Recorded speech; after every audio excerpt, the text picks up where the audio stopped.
There are moments that divide a life into before and after, and Eleanor Ashworth had learned to mark hers by the precise instant her heart had shattered on a ballroom floor. She sat now in the fading afternoon light of their modest parlour, a needle moving through worn kid leather with the practiced efficiency of a woman who had learned to mend what once would have been discarded without thought, and she allowed herself to remember what she usually forbade her mind to revisit. The scent of wilting flowers drifted from a small vase on the window-sill, roses past their prime that she had purchased for a few pennies from a street vendor, because she could not bear a home without some living beauty, though their fading sweetness served only to remind her of the hothouse blooms that had perfumed the midsummer ball 3 years ago, when she had still believed herself loved. She had worn white that night, a gown of silk and tulle that had made her feel like a creature from a dream, and Edmund Hartley had looked at her as though she were the only woman in the room, his golden hair gleaming in the candlelight, his blue eyes sparkling with what she had foolishly believed was genuine adoration. They had danced 2 waltzes, and during the second he had whispered that he intended to speak with her father before the week was out, that she should prepare herself for a question that would change her life forever. She had floated through the next hour in a haze of joy, so complete it had felt almost holy. And then the whispers had begun, spreading through the ballroom like poison through water, and she had watched Edmund's face change as the news of her father's financial ruin reached his ears. He had stopped mid-waltz, stepped back from her as though she carried plague, and announced loudly enough for 50 guests to hear that he was afraid there had been a misunderstanding, that he could never attach himself to a family in such reduced circumstances. And surely she had not thought his attentions were serious. The laughter of the onlookers had been a physical thing, a weight pressing against her chest, and the walk across that endless ballroom floor alone, with every eye upon her and pity or malice in equal measure on every face, had been the longest journey of her life. She had vowed that night, standing in her chamber with the ruins of her dreams scattered around her like the petals of a crushed flower, that she would never again be foolish enough to believe in love, that safety would be enough, that respect would be enough, that she would not reach for more and have her hand slapped away. Her fingers rose now, unconsciously, to the hollow of her throat, where her mother's locket had once hung. The locket she had sold 6 months ago to pay the last of her father's most pressing debts, and she felt the familiar ache of its absence like a wound that would not heal. The parlour door opened, and her father entered, his frame stooped with guilt and age, an envelope trembling slightly in his thin fingers. "My dear girl," Thomas Ashworth said, his voice carrying the weight of 3 years of apology, "I have received an invitation to the Pemberton Spring Ball, sponsored by your cousin Harriet, and I confess I do not know whether to consider it a kindness or a cruelty." Eleanor set down her mending and rose to take the envelope from his hands, her grey-green eyes scanning the elegant script, and though her heart contracted with dread at the thought of returning to the world that had witnessed her humiliation, she summoned a smile for the father who had already suffered so much for his mistakes. "It is an opportunity, Papa," she said, her voice steady despite the fear coiling in her chest. "And we are not in a position to refuse opportunities, however uncomfortable they may prove." She did not add that the thought of entering another ballroom, of facing the whispers and the stares, and the memory of Edmund's cruel dismissal, made her want to retreat to her chamber and never emerge, for her father's guilt was burden enough without adding her own terror to his shoulders, and so she simply pressed a kiss to his weathered cheek and promised that she would write to accept before the evening post. The Pemberton Spring Ball glittered with 1,000 candles reflected in crystal chandeliers, and Eleanor Ashworth stood at the entrance to the grand ballroom, with her father's arm trembling beneath her gloved fingers, her modest gown of dove-grey silk a quiet statement of dignity rather than defeat. Her chestnut hair pinned in an elegant chignon that revealed the graceful column of her neck, and she drew a breath that felt like swallowing glass as she prepared to enter the world that had cast her out 3 years before. The whispers began before she had taken 10 steps into the room, a susurrus of speculation and memory that followed her like a shadow, and she felt the weight of every curious glance, every raised fan concealing murmured commentary, every pair of eyes that remembered the girl in white who had been abandoned on a dance floor and wondered what desperation had driven her to return. She kept her shoulders straight and her chin level, the posture of a woman who refused to be pitied, though her hand rose unconsciously to the hollow of her throat where her mother's locket should have hung, finding only bare skin and the rapid flutter of her pulse beneath her fingertips. The ballroom was warm, too warm, the press of bodies and the heat of countless candles creating an atmosphere that felt thick and difficult to breathe. And through the tall windows she could see clouds gathering on the horizon, dark masses that promised a storm before the night was through. She had accepted a glass of lemonade and positioned herself near a potted palm with her father when she saw him approaching, Edmund Hartley, his golden hair still artfully styled, his blue eyes still sparkling with that charm that never quite reached their depths, and on his arm walked Viola, the heiress he had chosen over love, her beauty brittle and her smile sharp as broken glass. "Miss Ashworth," Edmund said, his voice carrying just far enough to reach the ears of those nearby, "what an unexpected pleasure to see you venturing out again, though I confess I am surprised your circumstances allow for such entertainments. Or has your situation improved since last we spoke?" Eleanor felt the blood drain from her face, felt the echo of that long-ago humiliation rising in her chest like bile, but she summoned every ounce of dignity her mother had taught her, and met his gaze with steady, grey-green eyes. "I thank you for your concern, Lord Hartley," she replied, her voice quiet but clear, "though I find I require very little to be content, a blessing you might not understand." Something flickered in his expression, irritation perhaps at her refusal to crumble, and Viola laughed, a sound like crystal cracking.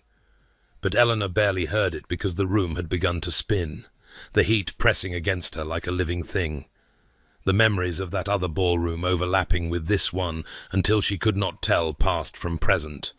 and thunder cracked outside the windows like the sound of her heart breaking all over again. Her hand flew to her throat, grasping for comfort that was not there, and she felt herself falling, the faces around her blurring into a wash of colour and light, but before she could strike the floor, strong arms caught her, one hand cradling her head with surprising gentleness, and she was enveloped in a scent she had never known before. Sandalwood and cedar, with an undertone of leather, warm and masculine, and somehow safe.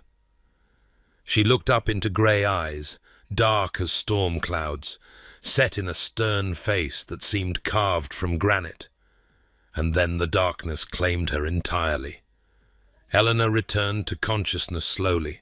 as though swimming upward through dark water toward a distant light, and the first thing she became aware of was the scent that had accompanied her into oblivion,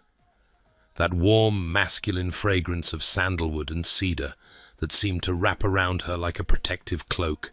followed by the sharp medicinal bite of smelling salts being waved beneath her nose by a woman's hand adorned with rings that spoke of wealth and consequence.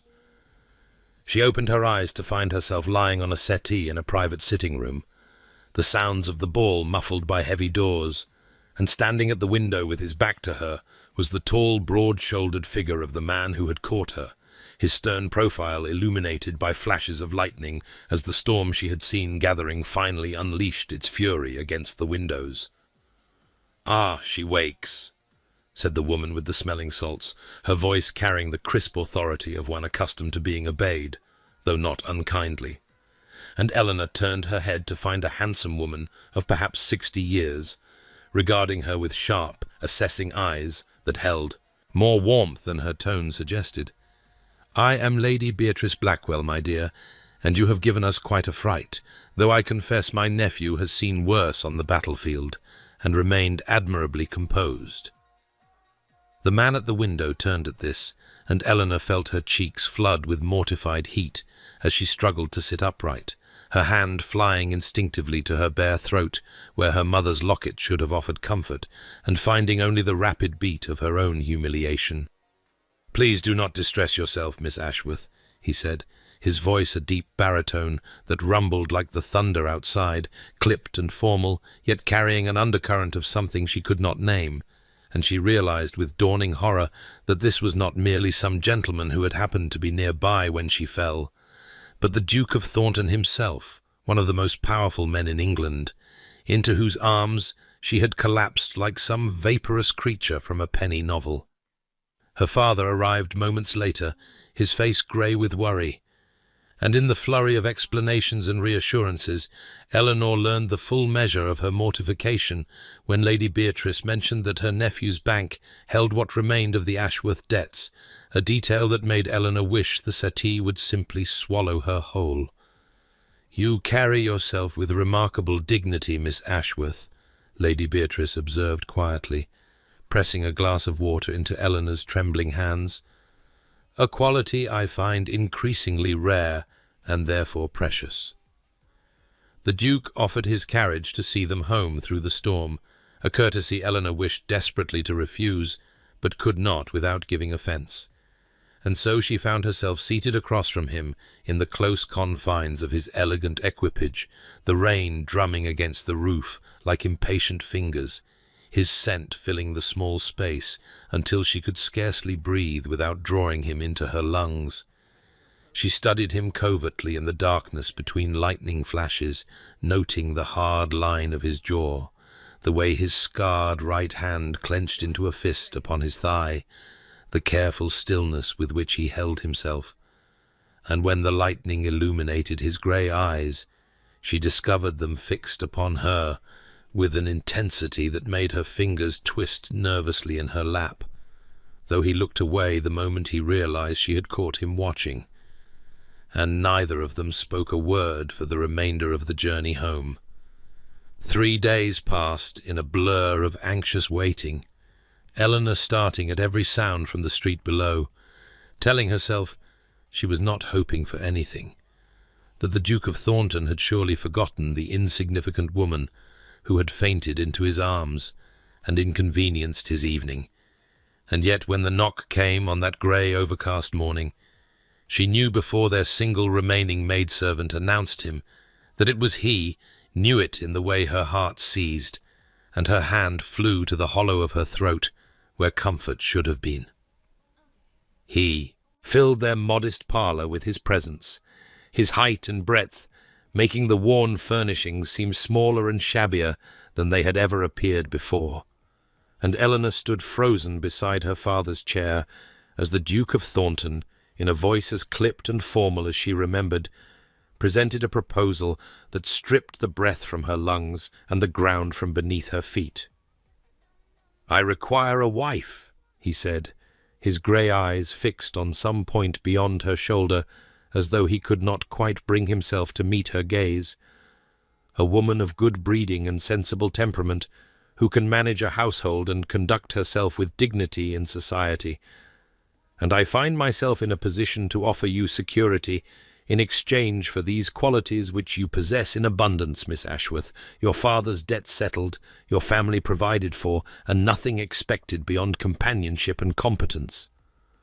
Eleanor heard the words as though from a great distance, felt them landing against her heart like stones dropped into still water, each one sending ripples of complicated emotion through her chest, relief and humiliation, and the quiet death of dreams she had told herself she no longer harboured, and when she finally found her voice,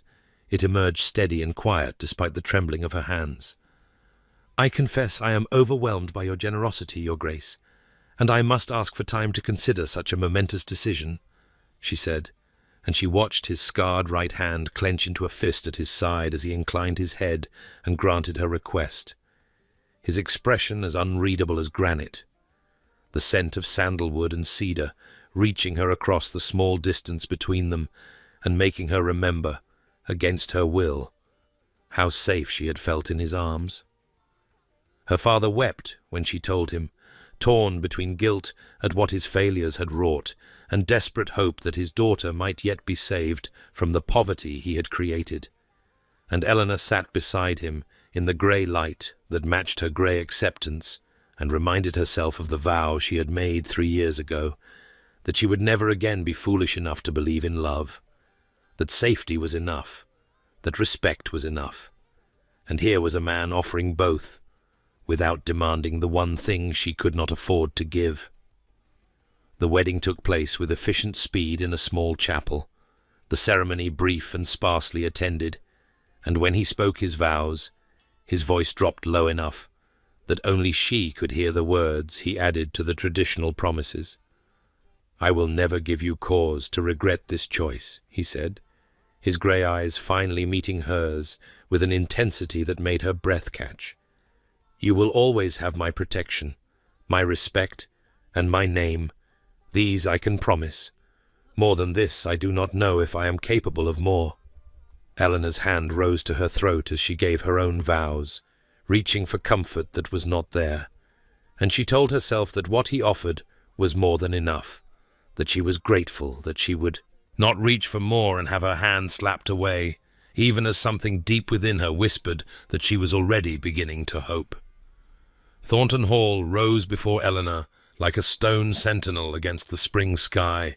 its grey facade softened by the late afternoon sunlight that gilded the countless windows and warmed the ancient walls.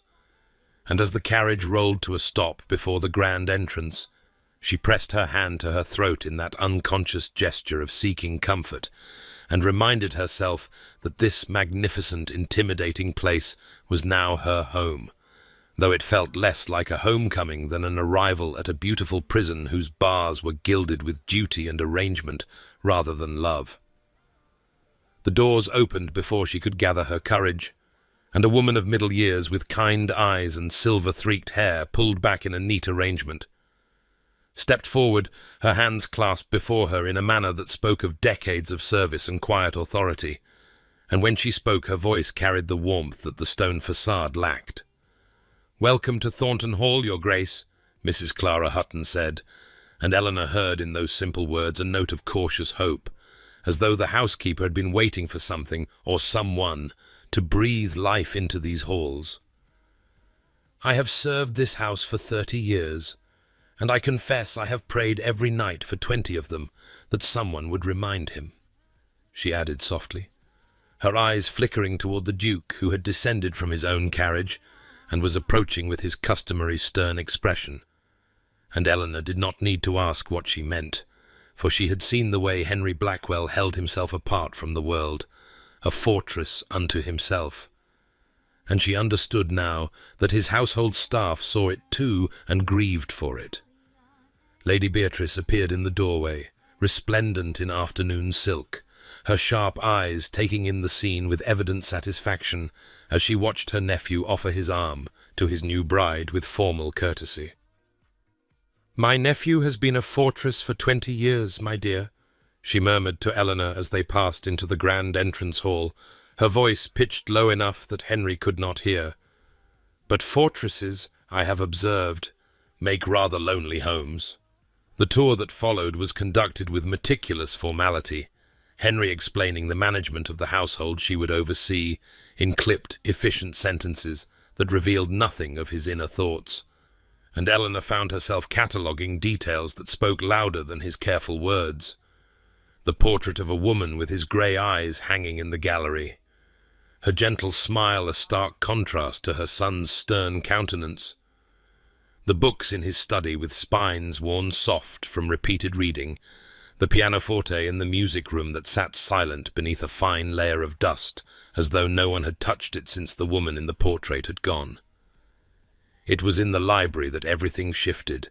that chamber of leather and paper and afternoon. Light where dust motes danced in golden beams streaming through tall windows. And Eleanor, reaching for a volume of poetry on a high shelf, caught her foot on the worn edge of an ancient carpet and stumbled, her heart lurching with the certainty of a graceless fall. but strong hands caught her elbow and steadied her, and suddenly he was close,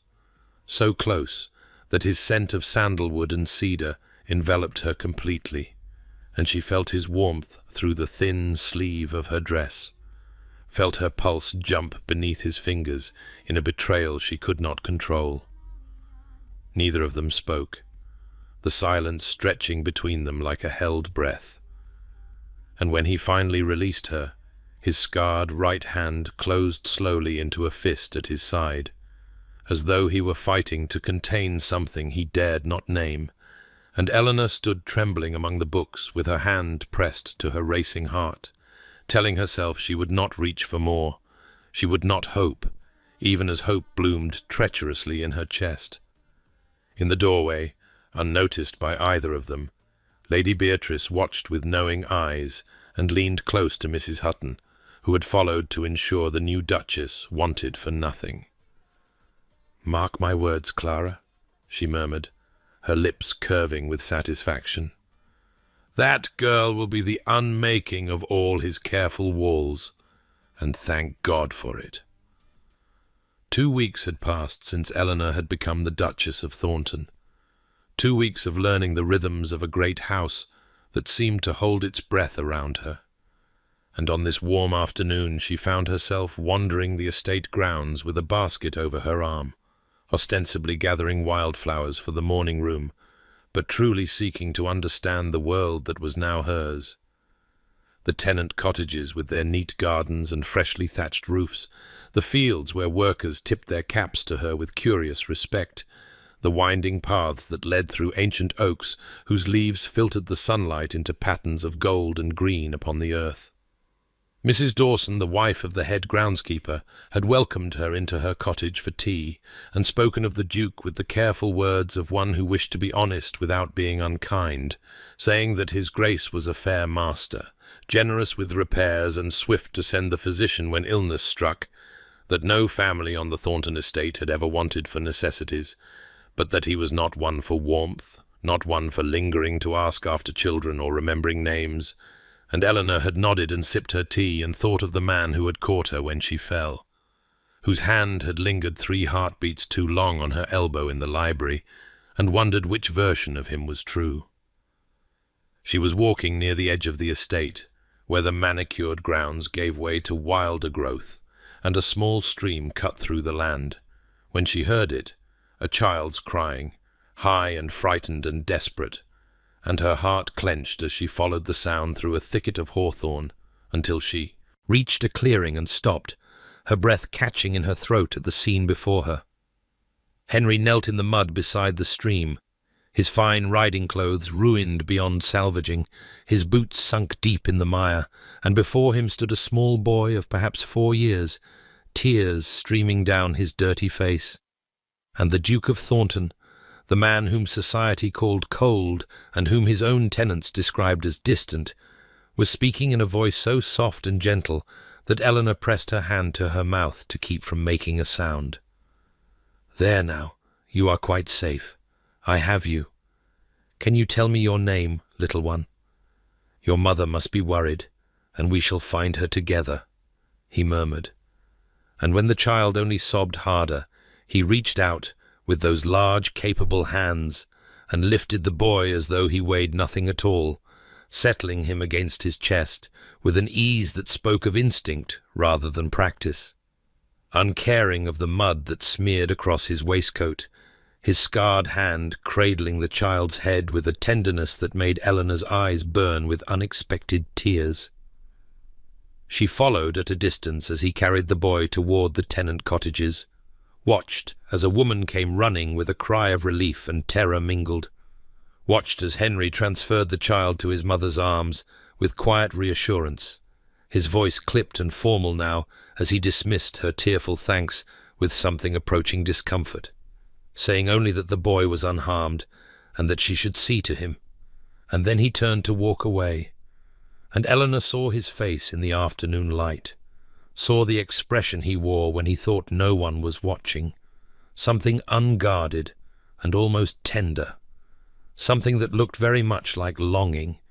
before it shuttered back behind the familiar mask of stern reserve,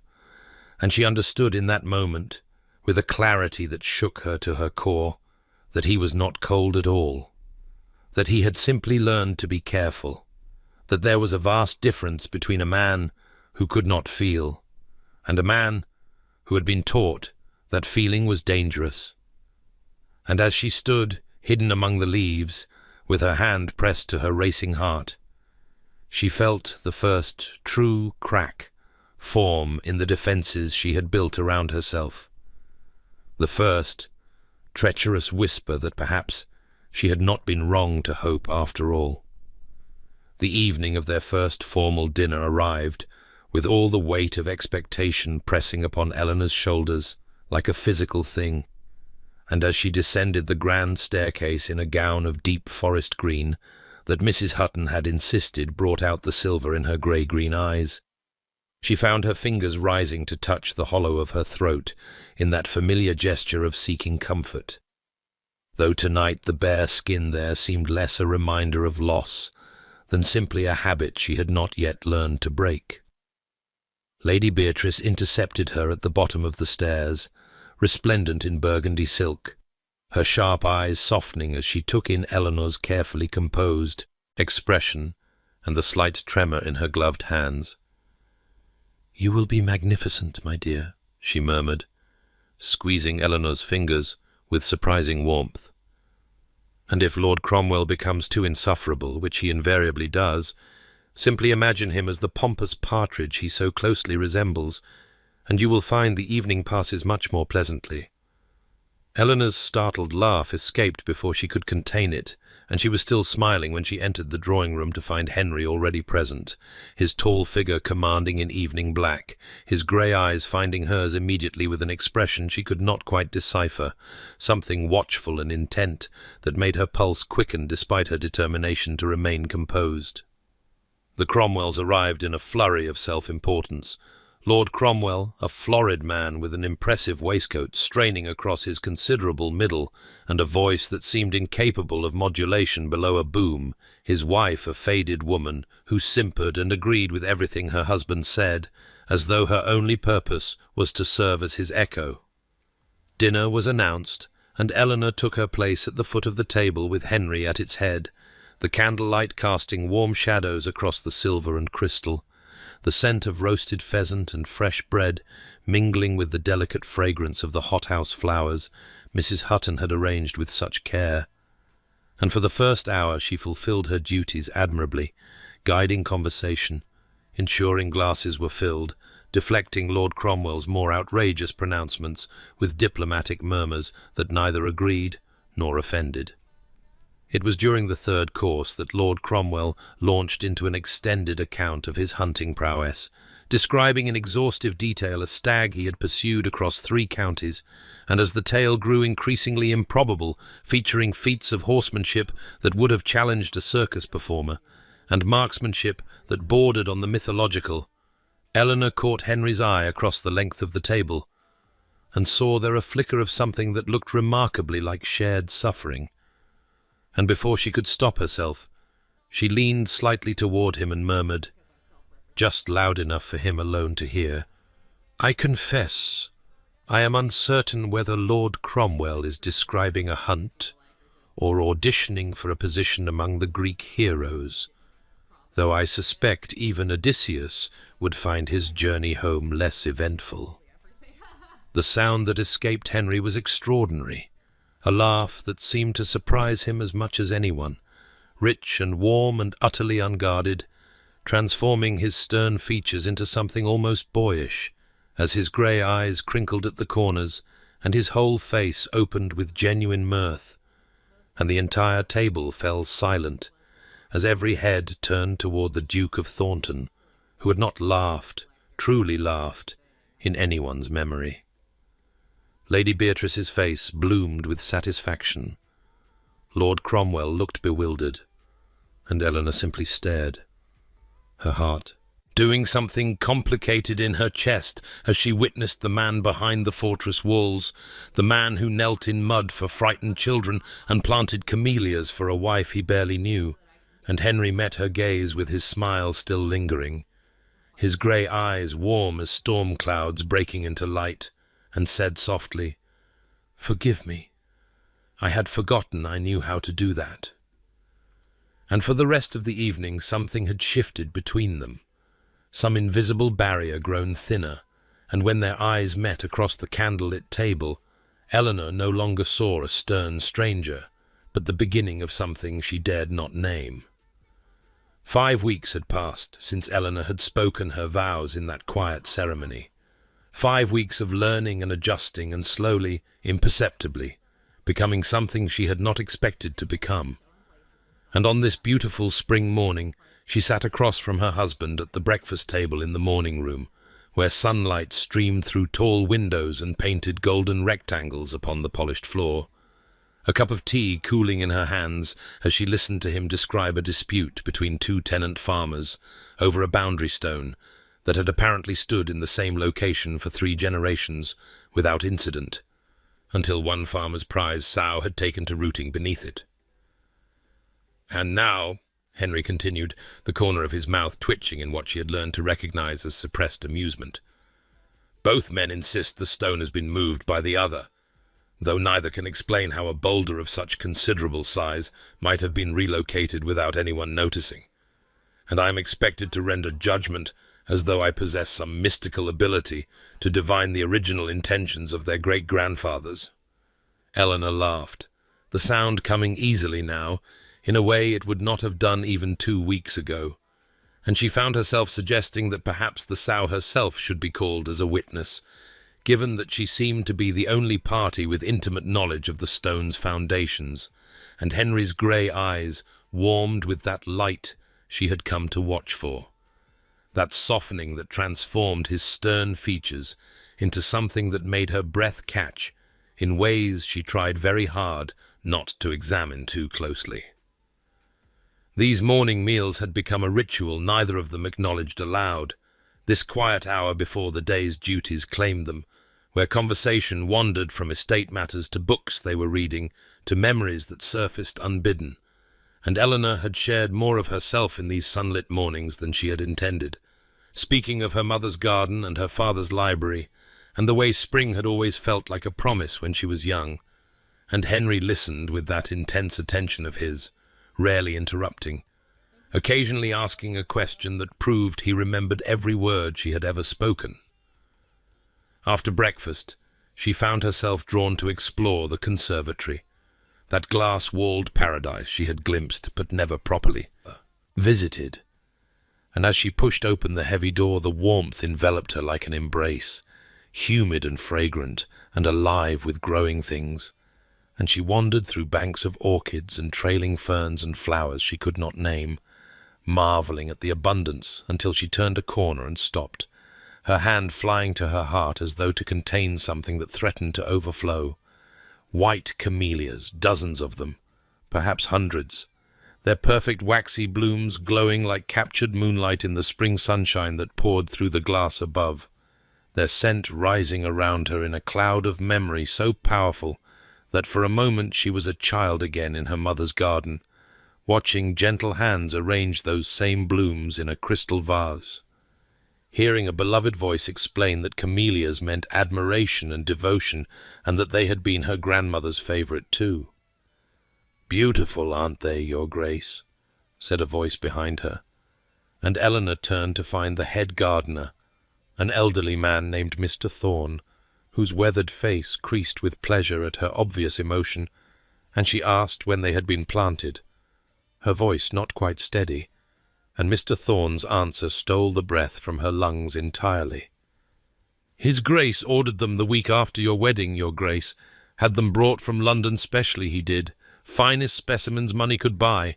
Said they were to be perfect for when you found them. Said you would know what they meant." Eleanor stood among the blooms with tears burning in her eyes. Tears she blinked back fiercely, even as her hand pressed harder against her heart, and she remembered mentioning camellias once, just once, in passing, during one of those morning conversations she had thought were merely pleasant. And he had listened, he had remembered. He had said nothing at all, but had quietly filled a conservatory with her mother's flowers and waited for her to discover them. and as the scent of white camellias wrapped around her like an embrace, she felt something shift in her chest, some wall she had built beginning to crumble, and she understood with terrifying clarity that she was in very great danger of falling in love with her husband. 7 weeks into her marriage, Eleanor had grown accustomed to the rhythms of Thornton Hall, to the particular creak of the third stair, and the way moonlight fell through the tall windows of the gallery, and the distant chime of the grandfather clock in the main hall, marking the passage of hours she should have spent sleeping. But on this night sleep would not come, no matter how she turned in her sheets or how firmly she closed her eyes. And so she found herself wandering the darkened corridors in her dressing gown with a candle in her hand, telling herself she was merely restless, merely in need of a book from the library, though her feet carried her past the library door without pausing and toward the east wing, where Henry's private study lay, behind a door of carved oak. And she might have continued past that door, too, had she not noticed the thin ribbon of golden light seeping beneath it, evidence that she was not the only soul in this great house unable to find rest. She hesitated with her hand raised to knock, uncertain whether she had any right to intrude upon his solitude, uncertain what she would even say if he admitted her. But something stronger than propriety compelled her knuckles to rap softly against the wood, and when his voice came low and rough, bidding her enter, she pushed open the door to find him seated in a leather chair before the dying fire, a glass of brandy dangling from his fingers, and his grey eyes fixed upon something small that glinted in his other hand, and the scent that greeted her was warmth itself, sandalwood and cedar mingling with the rich amber of good brandy and the smoke of burning applewood. And when he looked up at her, his expression shifted through surprise, and something that might have been vulnerability, before settling into careful welcome. "I could not sleep," she said softly, and he gestured to the chair across from his, and as she settled into it she saw what he held, a miniature portrait in a golden frame, the painted face of a woman with his grey eyes and a gentle smile. And she remembered noticing a similar portrait during her first tour of the house, remembered wondering about the woman who had borne such a striking resemblance to her stern husband. "My mother," he said, following her gaze, and his voice was rough in a way she had never heard it, stripped of its usual careful control, and when she asked gently if he would tell her about her, something cracked open in his expression, some door he had kept barred for 20 years swinging slowly ajar, and he spoke haltingly of a woman who had laughed often and loved fiercely, and died when he was 12 years old, leaving behind a boy who did not understand why the world had grown so cold, and a father who retreated so far into grief that he forgot he still had a son who needed him. And as Henry spoke of learning that love meant loss, that caring for someone only gave the world a weapon to wound you with, his voice broke on the word alone, and his scarred right hand clenched into a fist so tight his knuckles went white against his thigh, and Eleanor did something she had never dared, something that felt as natural as breathing and as terrifying as stepping off a cliff. She reached across the space between them and laid her hand over his clenched fist, saying nothing, offering no words of comfort because she understood that some griefs were too deep for words, and she simply stayed, her palm warm against his whitened knuckles, and for a long moment neither of them moved,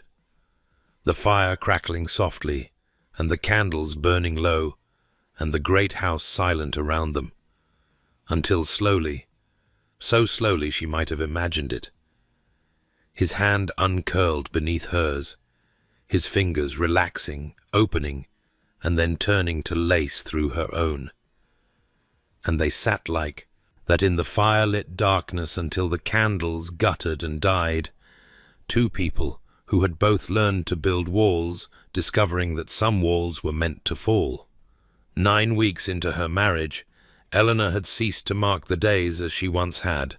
ceased to count the hours until she might reasonably retire to her chamber and escape the strange new life she had stumbled into, because somewhere between the morning conversations and the evening readings, and the quiet moments that accumulated like snowfall, soft and imperceptible, until suddenly the landscape had transformed entirely. She had stopped wanting to escape at all, and on this golden early summer morning, she sat in the library that had become their library, curled in the window seat with a volume of poetry open in her lap. Though she had not turned a page in nearly a quarter hour, her attention instead fixed upon her husband,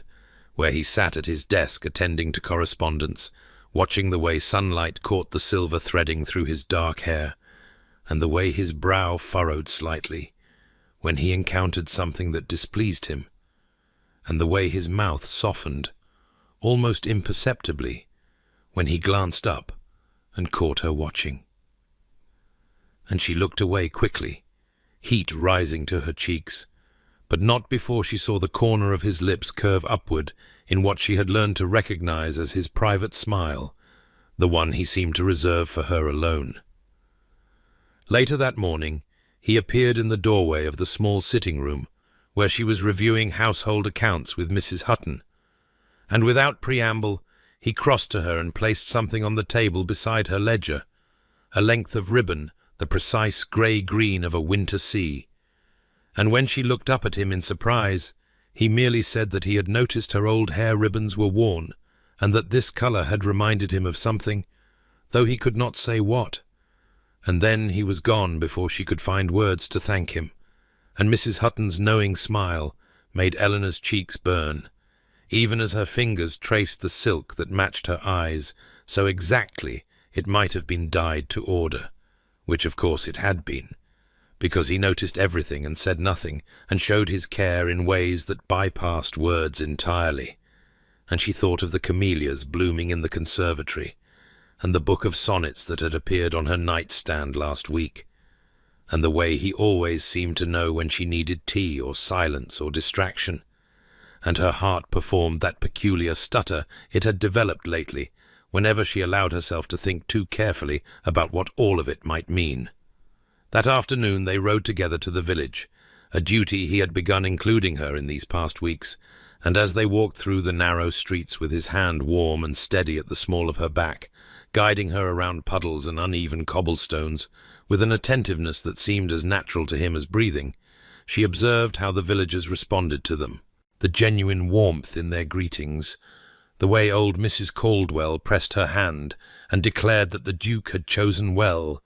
the way the blacksmith's wife curtsied with real pleasure and mentioned that His Grace had sent the physician when her youngest had taken ill last month and refused any payment,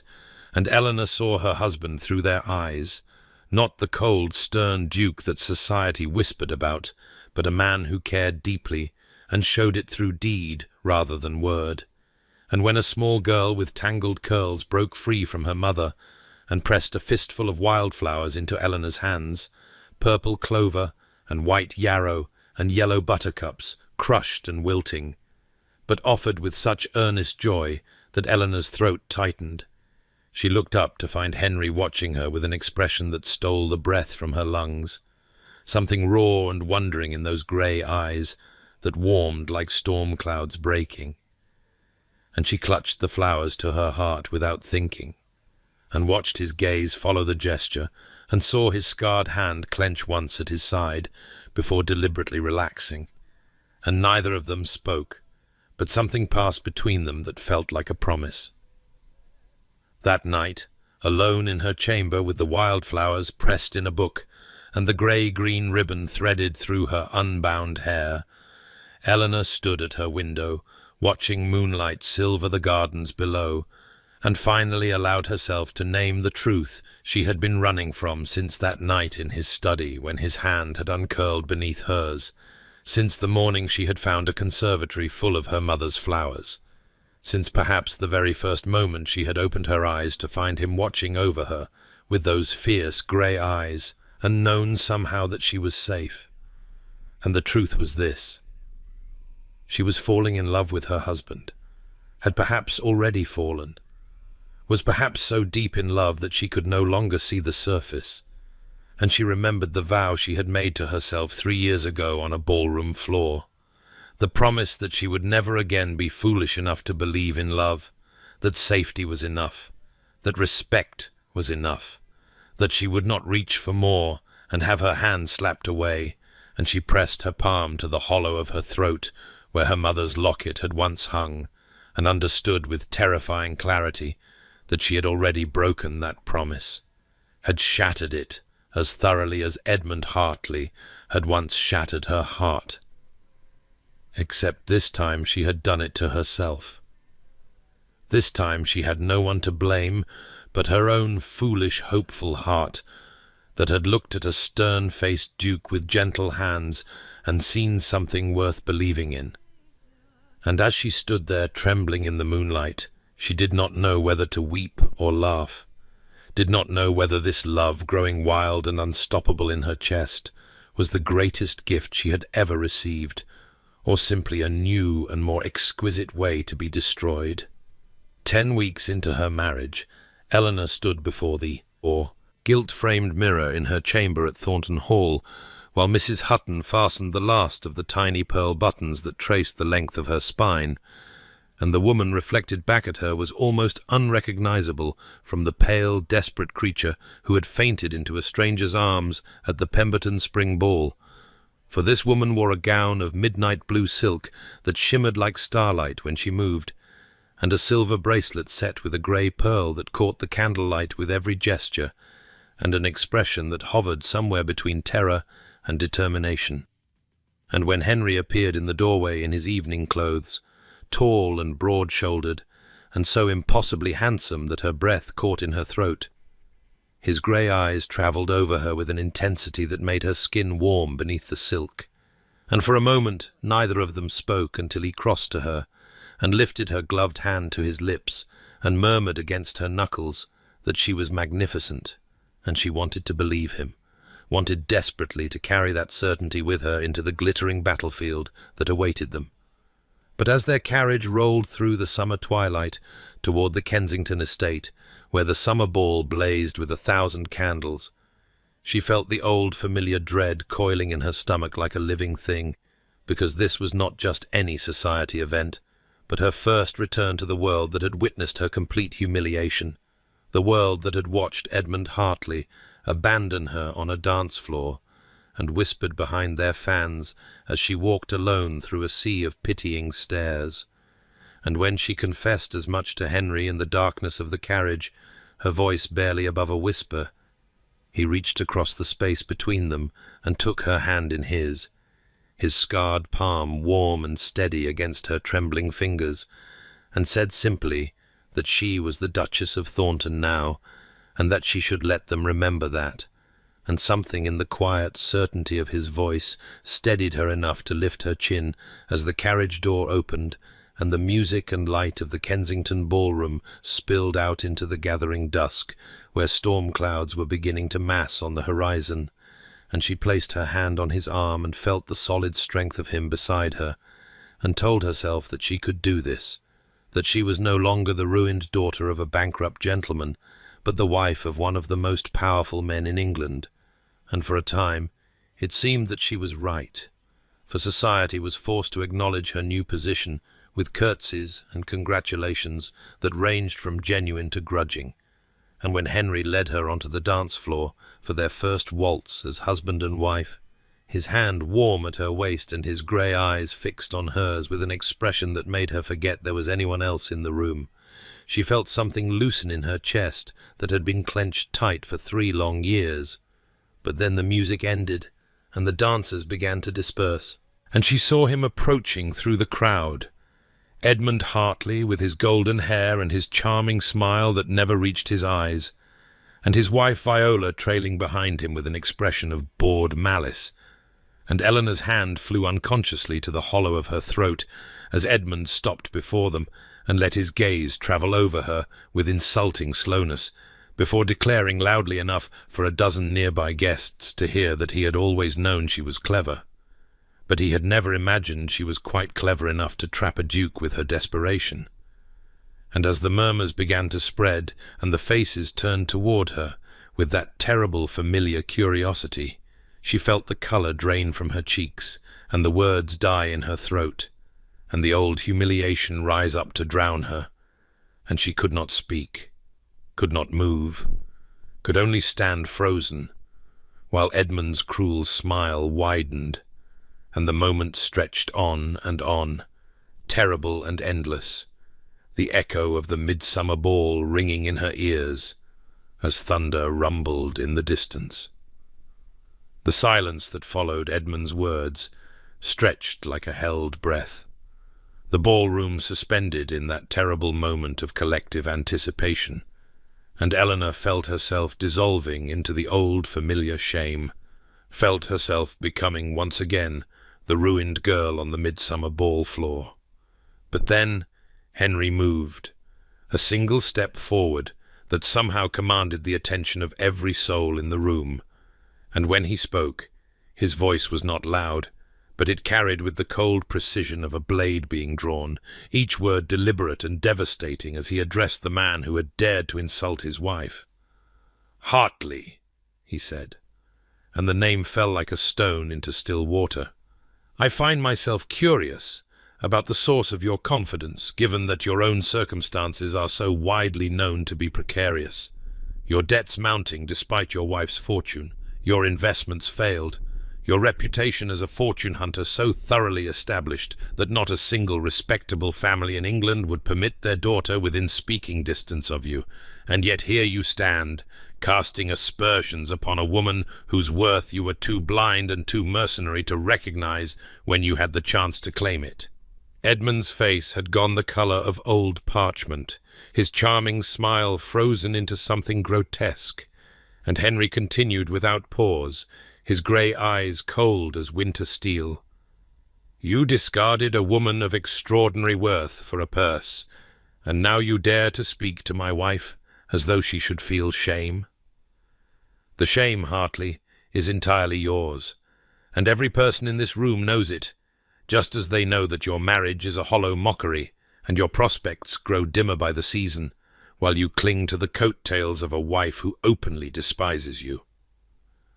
The silence was absolute now, broken only by the distant rumble of thunder beyond the tall windows, and Eleanor watched as Viola Hartley turned to look at her husband with an expression of such undisguised contempt that it seemed almost a kindness compared to the social execution Henry had just performed. And then Henry's arm came around Eleanor's waist, warm and solid and claiming, as he turned to address the assembled guests with that same quiet authority that brooked no argument. "My wife is the Duchess of Thornton," he said, and his voice carried to every corner of the ballroom. "She is the finest woman I have ever known, and any insult to her is an insult to me, and I trust I need not explain the consequences of that."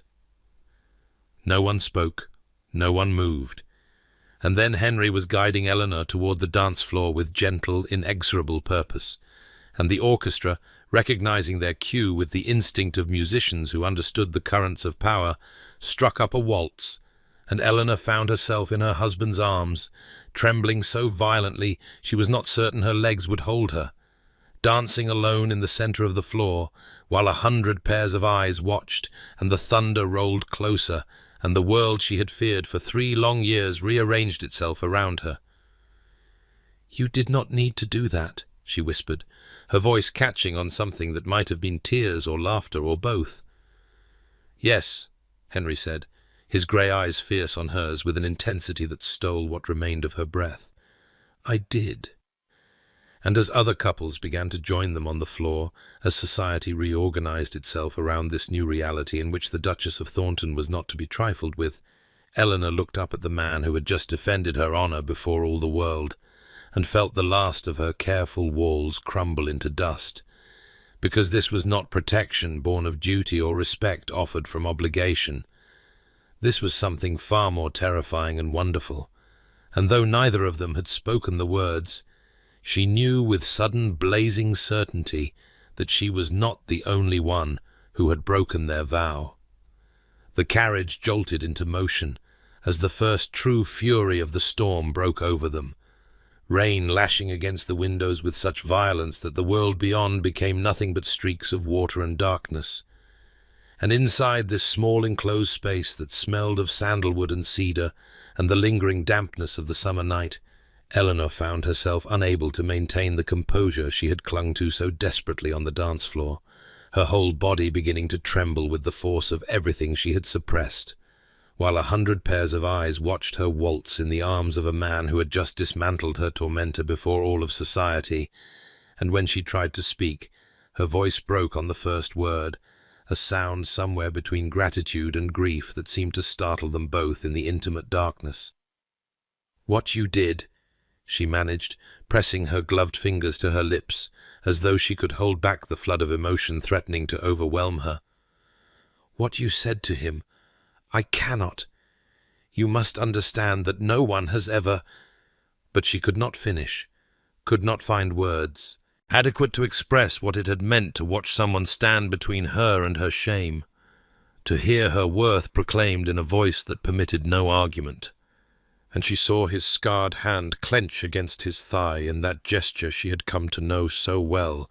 the gesture that meant he was fighting something he did not know how to express. And when he spoke, his voice was gruff with discomfort. "It was nothing more than the truth," he said, turning his face toward the rain-streaked window, as though the storm outside was easier to face than whatever he saw in her eyes.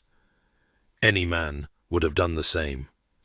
But Eleanor shook her head, emboldened by the darkness and the intimacy and the wild, reckless hope that was beating against her ribs like a caged bird.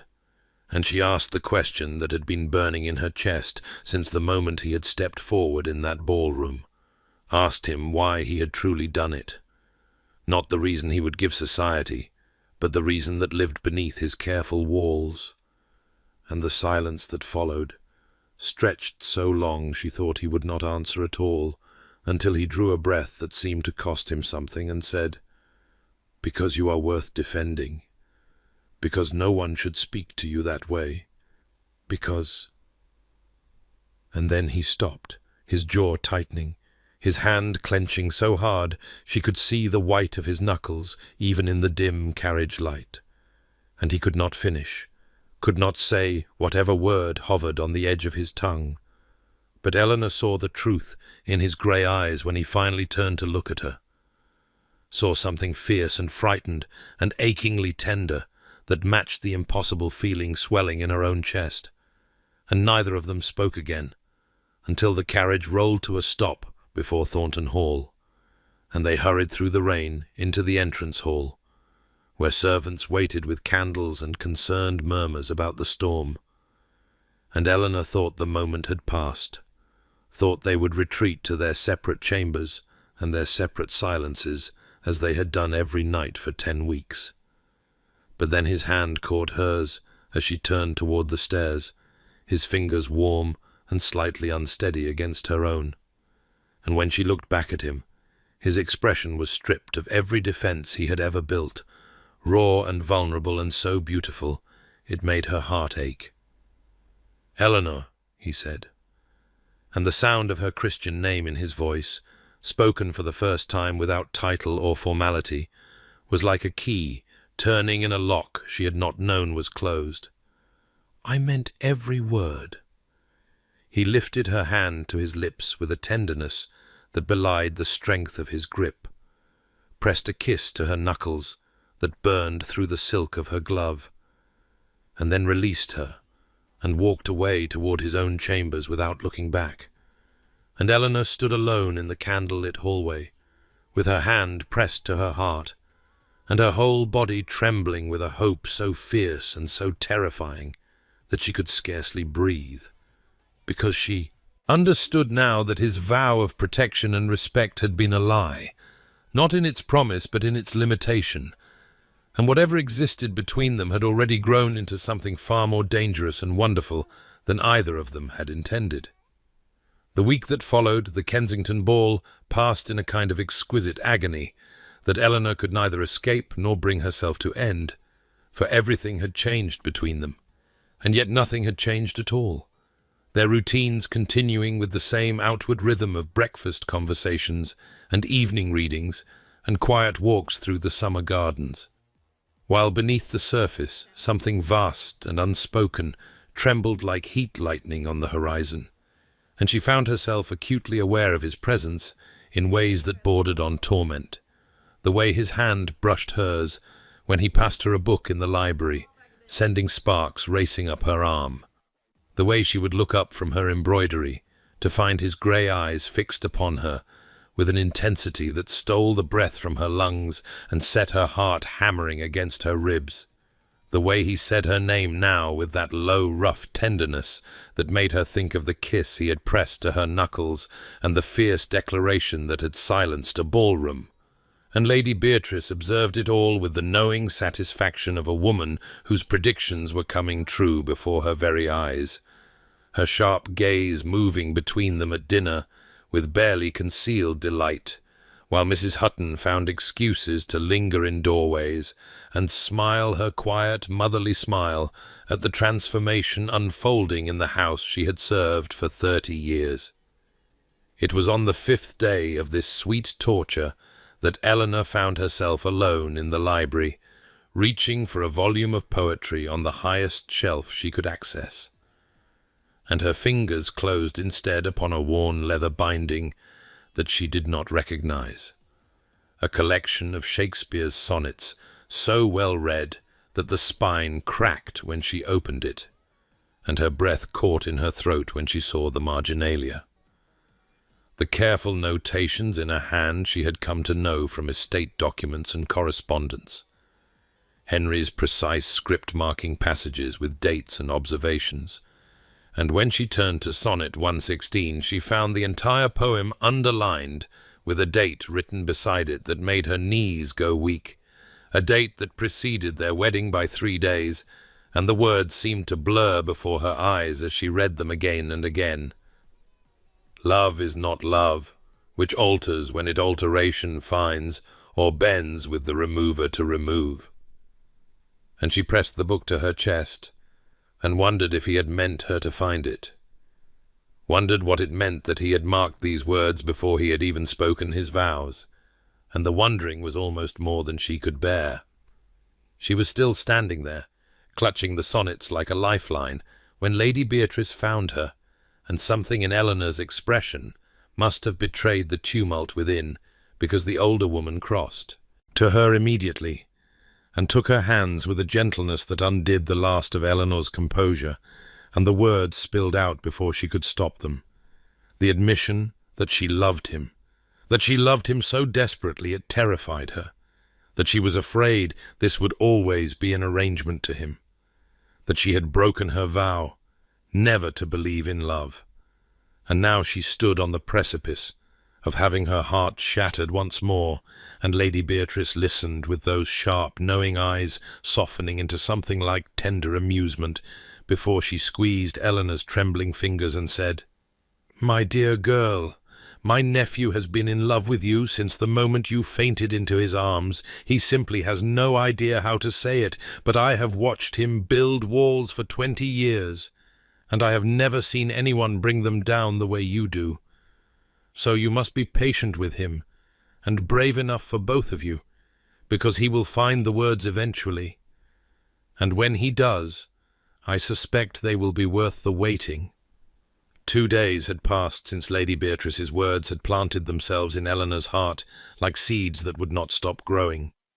2 days of watching and waiting and feeling the weight of unspoken truth pressing against her chest until she thought she might shatter from the force of it. And on the morning of the 3rd day she woke to a sky the colour of bruised plums, and a restlessness in her blood that would not be quieted by embroidery or reading or any of the gentle occupations that had once brought her peace,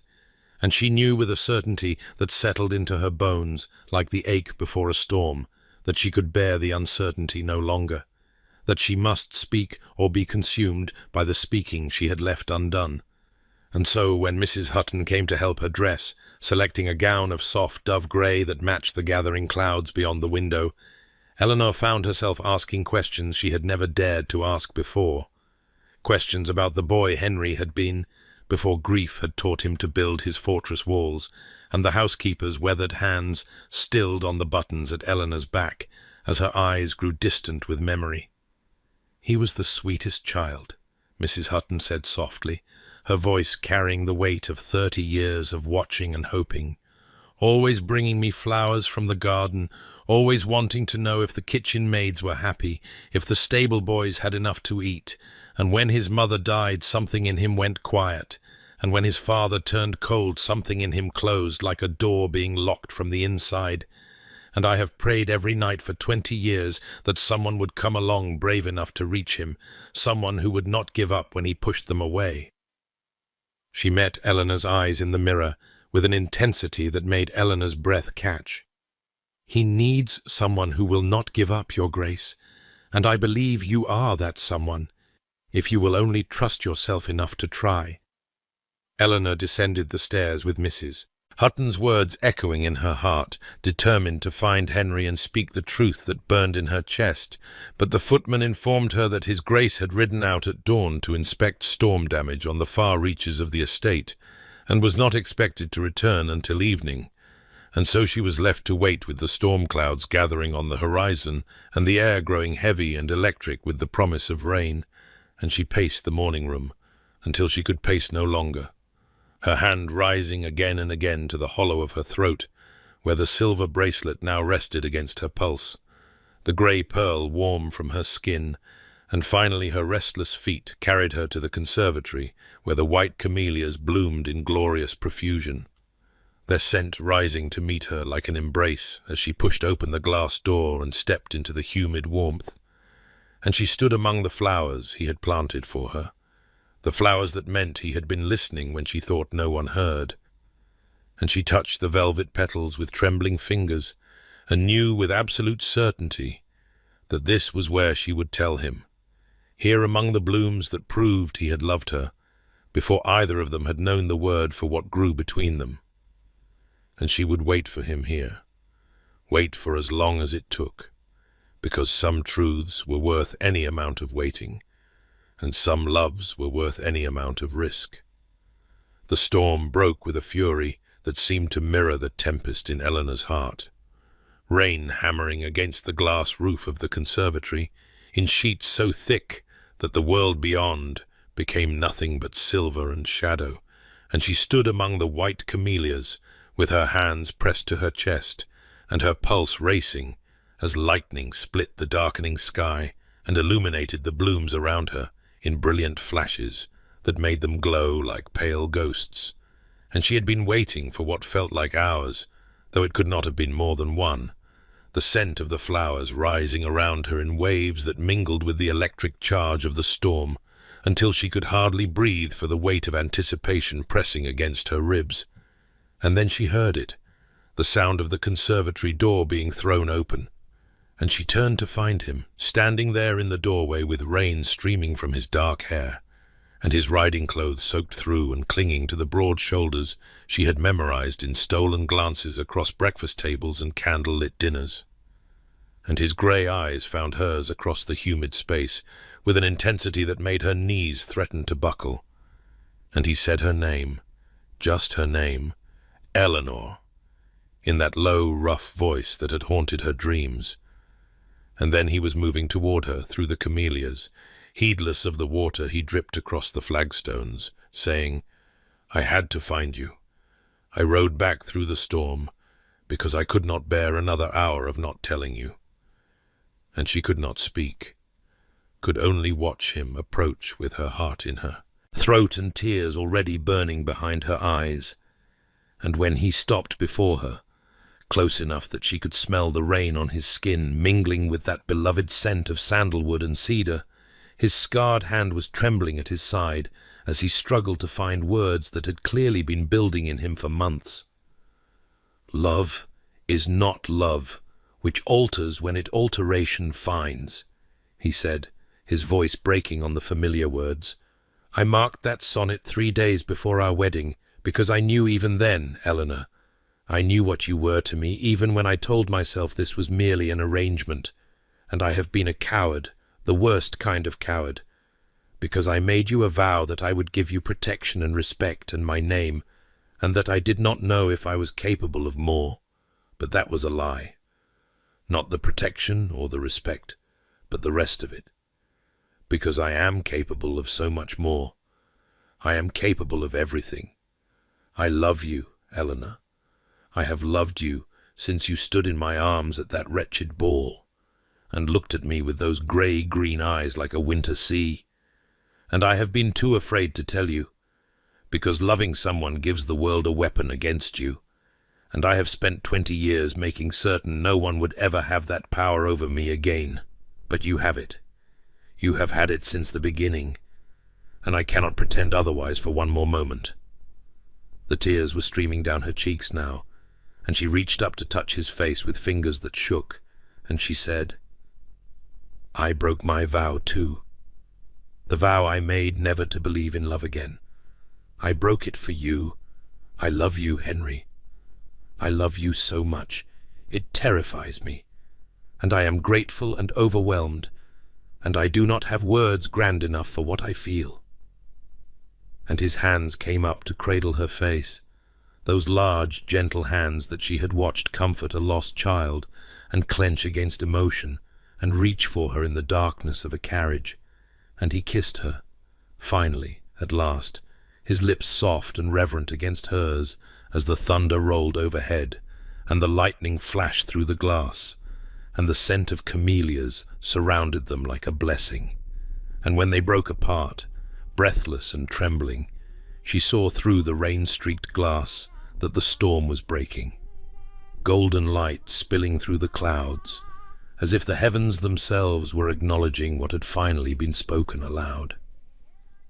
They remained in the conservatory as the storm retreated across the hills,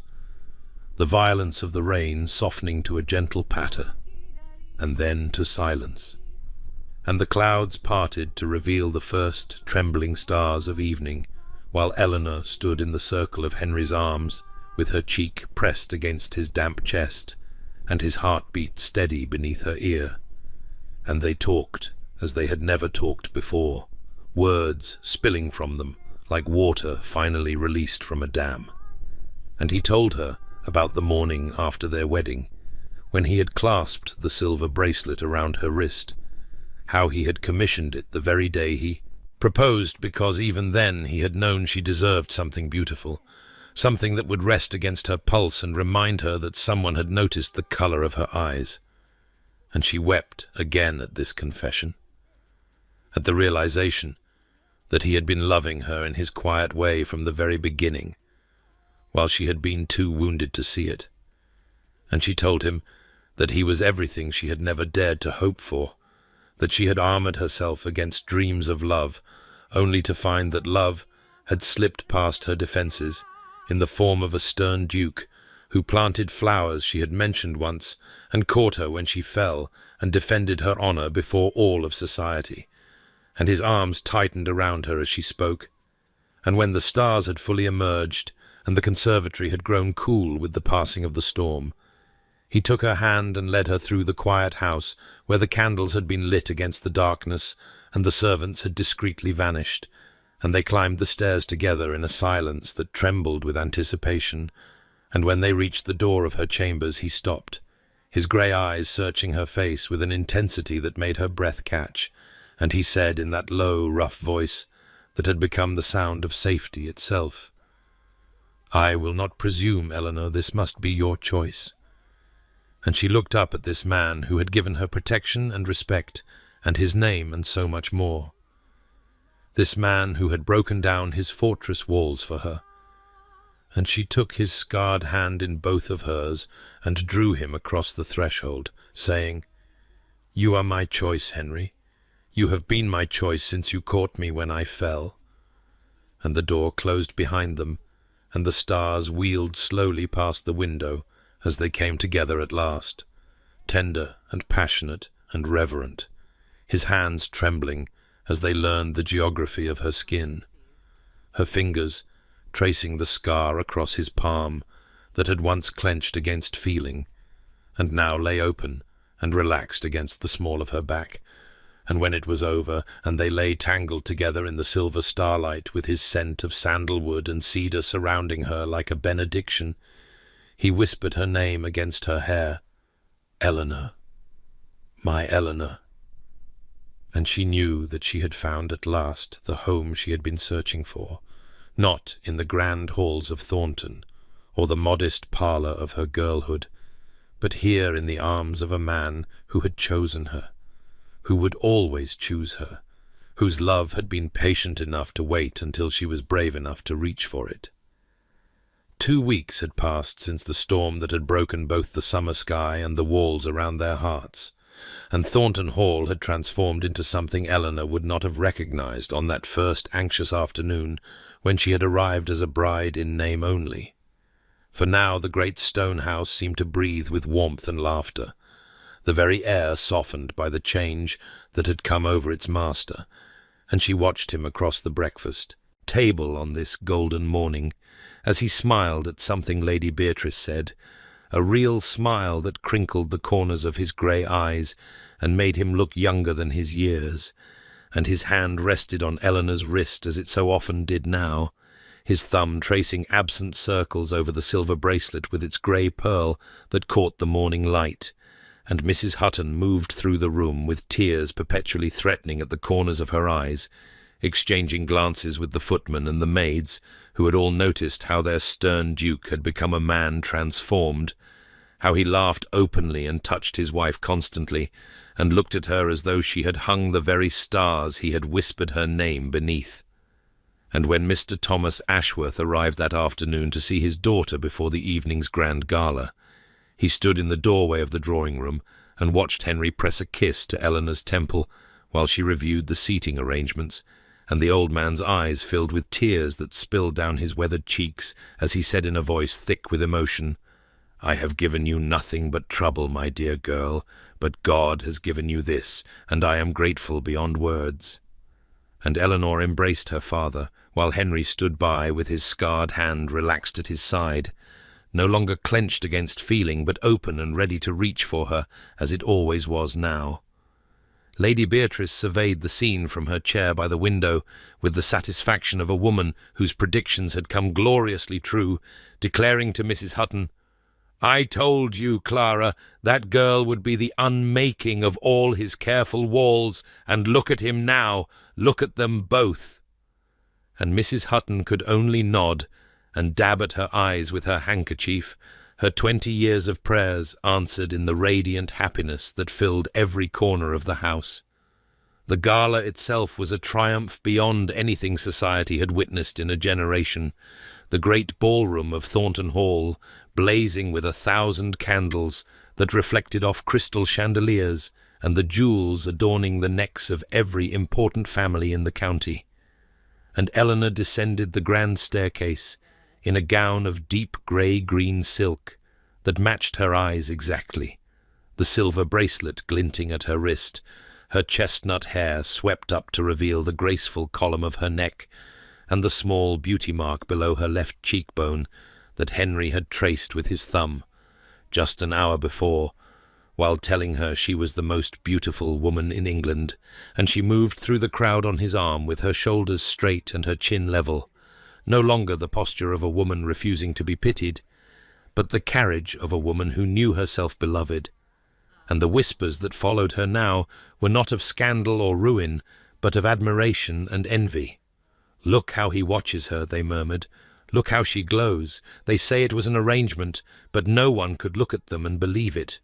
And Eleanor heard every word and smiled, her hand resting on Henry's arm as he guided her through the throng with his palm warm against the small of her back, positioning himself always between her and any potential slight, though none came now, for society had recognized what she had become and bowed before it.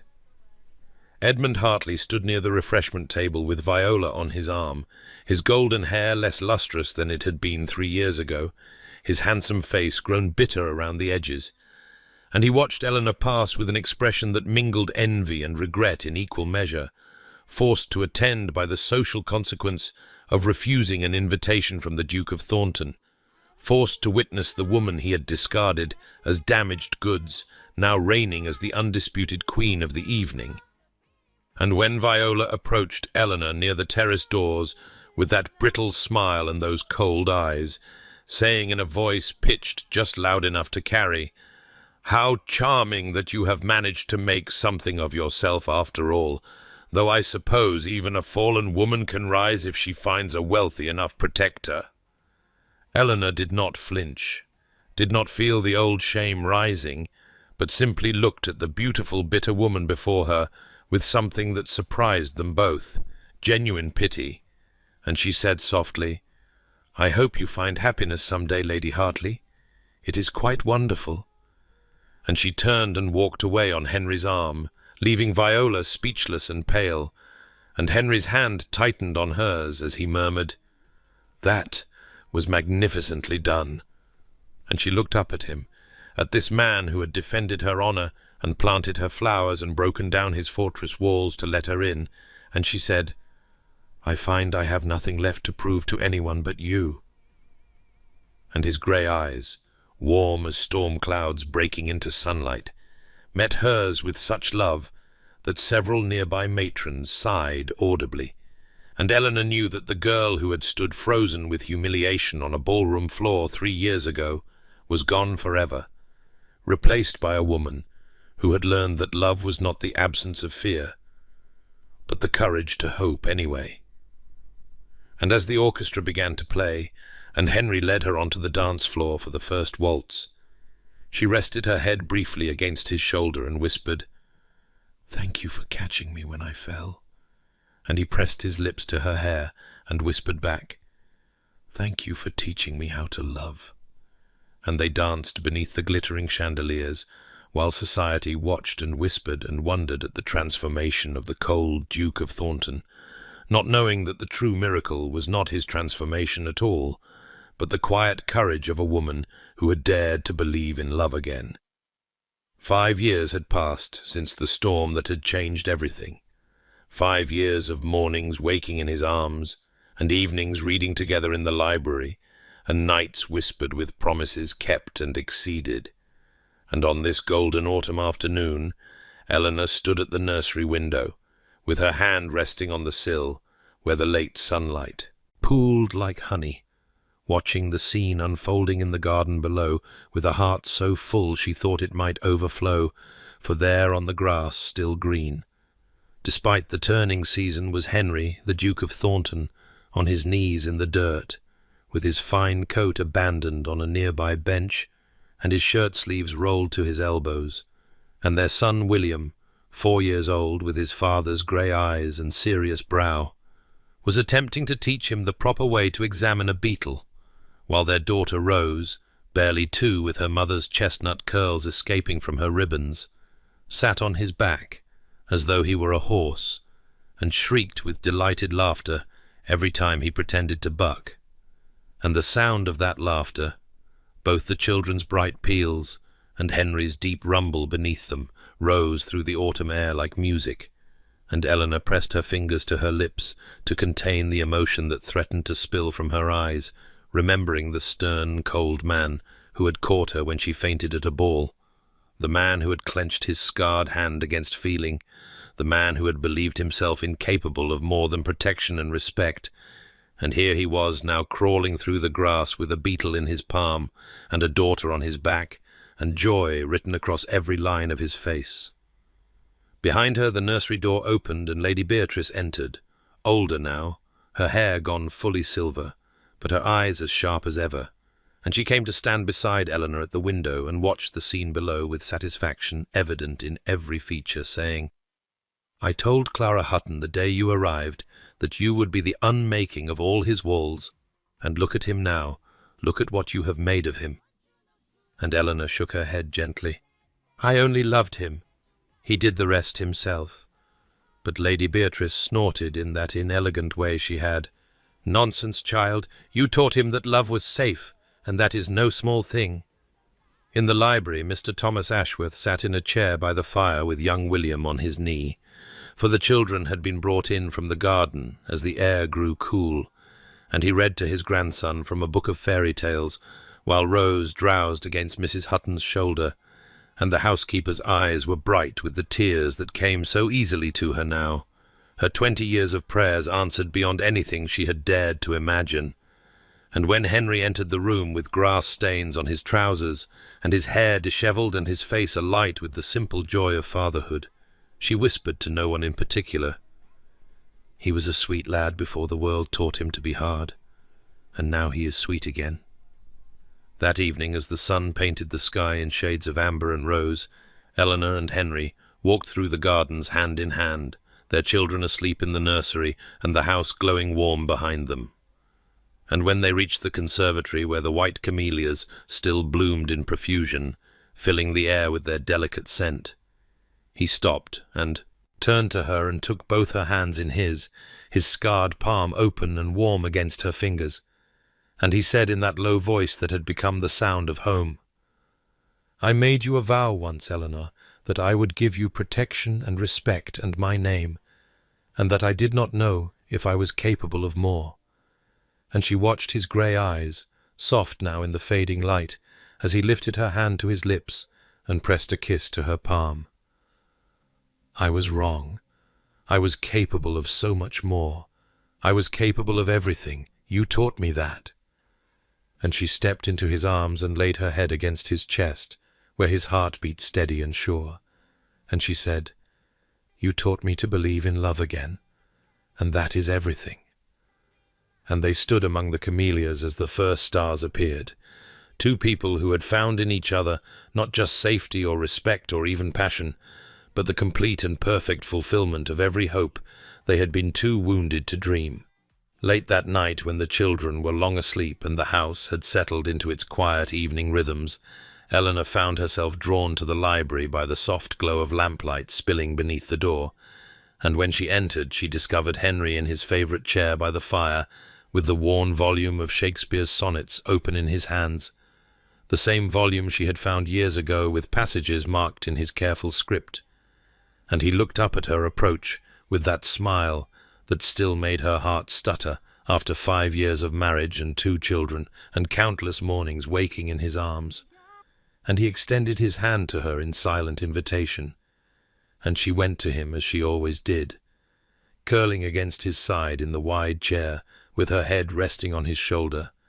and the scent of sandalwood and cedar wrapping around her like the embrace of home itself.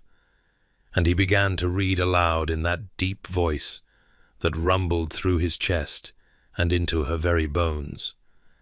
"Let me, not to the marriage of true minds, admit impediments. Love is not love which alters when it alteration finds, or bends with the remover to remove." And Eleanor joined him for the final lines, their voices twining together in the firelit room. "If this be error, and upon me proved, I never writ, nor no man ever loved." And when the words faded into the crackle of flames and the soft tick of the grandfather clock, they sat in comfortable silence with his scarred hand open and relaxed against her back. And Eleanor thought of the journey that had brought her here, from the shattered woman who had stood frozen with humiliation on a ballroom floor, to the beloved Duchess, who now wore a silver bracelet set with a grey pearl, and walked through life on the arm of a man who had planted white camellias simply because she had mentioned once that her mother loved them, and she remembered her vow never to believe in love again, that desperate promise made in the ashes of Edmund Hartley's cruelty, and she was grateful beyond words that she had broken it, grateful for Lady Beatrice's sharp wisdom and Mrs. Hutton's faithful prayers, and her father's gentle hope, grateful most of all for her own courage in reaching for a man who had hidden behind fortress walls for 20 years. And she understood now what she could not have known then, that love was not the absence of fear, but the choice to hope anyway,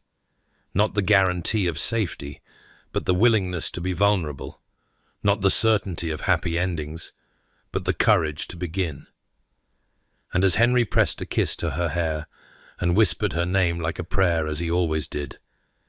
Eleanor sent a silent thought outward to anyone who might be listening to her story, anyone who had ever stood shattered on their own ballroom floor,